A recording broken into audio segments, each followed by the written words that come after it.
मुल्क भर में कोरोना की तीसरी लहर लाने वाला ओमिक्रॉन वेरिएंट अब राजस्थान के 3 अजला में काबू में है। तेजी से फैलने की वजह से WHO ने इसे कोरोना की तशवीश का एक किस्म करार दिया है। इसके साथ ही अब रियासत के इन 3 अजला में पिछले 7 दिनों की औसत मस्बत शरह 5% से भी कम हो रही है।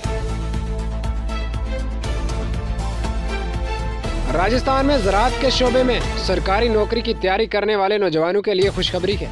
राजस्थान महकमा ज़राअत ने एग्रीकल्चर रिसर्च ऑफिसर और असिस्टेंट एग्रीकल्चर रिसर्च ऑफिसर की 21 असामियों के लिए दरख्वास्त तलब की है। इनमें एग्रीकल्चर रिसर्च ऑफिसर की 9 और असिस्टेंट एग्रीकल्चर की रिसर्च ऑफिसर की 12 असामियाँ शामिल हैं।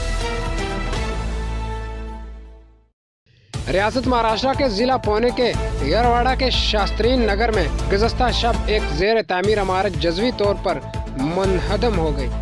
बताया जा रहा है कि इमारत का ग्राउंड फ्लोर उस वक्त गिर गया जब साइट पर नई इमारत पर काम जारी था।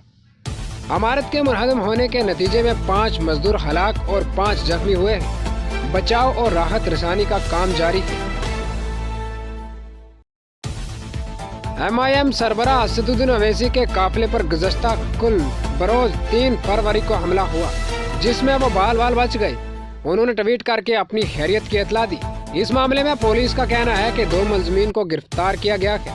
अपने काफिले पर फायरिंग के मामले को आज असदुद्दीन ओवैसी लोकसभा में उठाएंगे।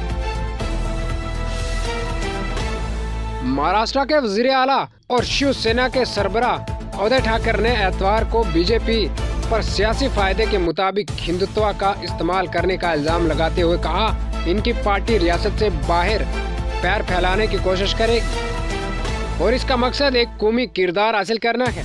उन्होंने कहा कि बीजेपी के ज़ेर क़यादत कौमी जमहूरी इत्तेहाद कमजोर किया गया है, क्योंकि अकाली दल और शिवसेना पहले ही इससे वॉकआउट कर चुके हैं। जामिया इस्लामिया की vice chancellor professor Najma Akhtar ने वज़ीर आज़म की राइशगाह पर वज़ीर आज़म नरेंद्र मोदी से मुलाकात की। वज़ीर आज़म को अख्तर माह शाल पेश करने के बाद वाइस चांसलर ने इनसे मुतअद्दिद अमूर पर तबादला ख्याल किया। गुज़श्ता 2 सालों में वज़ीर आज़म से वाइस चांसलर की ये दूसरी मुलाकात है।